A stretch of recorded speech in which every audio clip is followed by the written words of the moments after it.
आपका स्वागत है आपके YouTube चैनल स्टोरी आर में। आज की हमारी कहानी है कलयुग में धर्म लाभ। तो चलिए दोस्तों शुरू करते हैं। एक बार मुनियों में परस्पर इस बात पर बड़ा विवाद हुआ कि किस समय का किया गया थोड़ा सा भी पुण्य अत्यधिक लाभदायक होता है तथा कौन उसका सुविधापूर्वक अनुष्ठान कर सकता है। अंत में वे इस संदेह के निवारण के लिए महामुनि व्यास जी के पास गए। उस समय दैववशात वे गंगा जी में स्नान कर रहे थे। ज्यों हुई ऋषिगण वहां पहुँचे, व्यास जी डुबकी लगाते हुए ऋषियों को सुनाकर जोर से बोले, कलयुग ही श्रेष्ठ है, कलयुग ही श्रेष्ठ है। यह कहकर वे पुनः जलमग्न हो गए। थोड़ी देर बाद जब वे जल से पुनः बाहर निकले तब शूद्र ही धन्य है, शूद्र ही धन्य है, यूँ कहकर फिर डुबकी लगा ली। इस बार जब वे जल से बाहर आए तब स्त्रियां ही धन्य हैं, स्त्रियां ही धन्य हैं, उनसे अधिक धन्य कौन है, यह वाक्य बोले।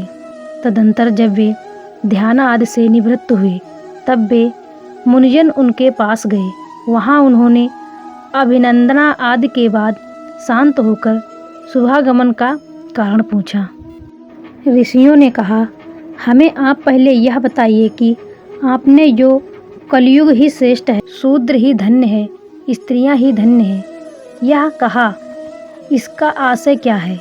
यदि कोई आपत्ति न हो तो पहले यही बतलाने का कष्ट करें, तदंतर हम लोग अपने आने का कारण कहेंगे। व्यास जी बोले, ऋषियों, जो फल सतयुग में 10 वर्ष तक ब्रह्मचर्य और धर्माचार करने से प्राप्त होता है, वही त्रेता में 1 वर्ष, द्वापर में 1 मास तथा कलयुग में केवल 1 दिन में प्राप्त होता है। इसी कारण मैंने कलयुग को श्रेष्ठ कहा।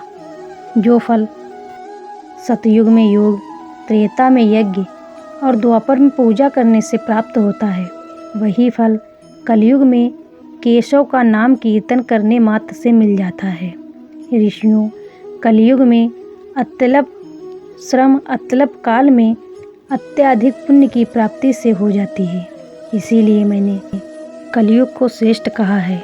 इस प्रकार दुजातियों को उपनयन पूर्वक ब्रह्मचार्य का व्रत का पालन करते हुए वेदा अध्ययन करना पड़ता है। तत्व धर्मों के अनुष्ठान में बड़ा श्रम और शक्ति का व्यय होता है। इस प्रकार बड़े कलेश से उन्हें पुण्यों की प्राप्ति होती है।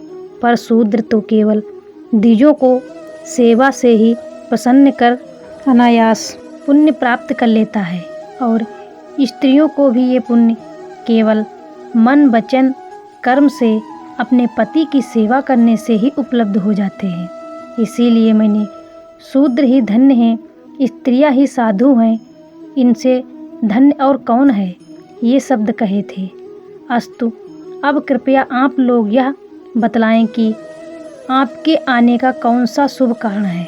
ऋषियों ने कहा, महामुनि, हम लोग जिस प्रयोजन से आए थे वह कार्य हो गया।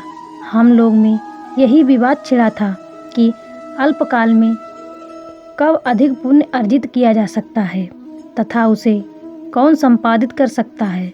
वह आपके इस स्पष्टीकरण से समाप्त तथा निर्णीत हो चुका। व्यास जी ने कहा, ऋषियों, मैंने ध्यान से आपके आने की बात जान ली थी तथा आपके हृदयगत भावों को भी जान गया था। अतएव मैंने उपर्युक्त बातें कहीं और आप लोगों को भी साधु साधु कहा था। वास्तव में जिन पुरुषों ने गुण रूपी जल से अपने सारे दोष धो डाले हैं, उनके थोड़े ही प्रयत्न से कलयुग में धर्म सिद्ध हो जाता है।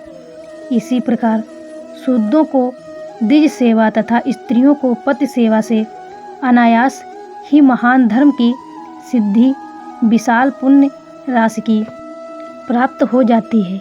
इस प्रकार आप लोगों की अभिष्ट वस्तु मैंने बिना पूछे ही बतला दी थी। तदंतर उन्होंने व्यास जी का पूजन करके उनकी बार बार प्रशंसा की और वे जैसे आए थे वैसे ही अपने अपने स्थान को लौट गए। तो दोस्तों, कैसी लगी हमारी कहानी कमेंट बॉक्स में कमेंट करके ज़रूर बताना। अगर पसंद आई हो तो वीडियो को लाइक करना और चैनल को सब्सक्राइब करना। कहानी को अंत तक सुनने के लिए बहुत बहुत धन्यवाद।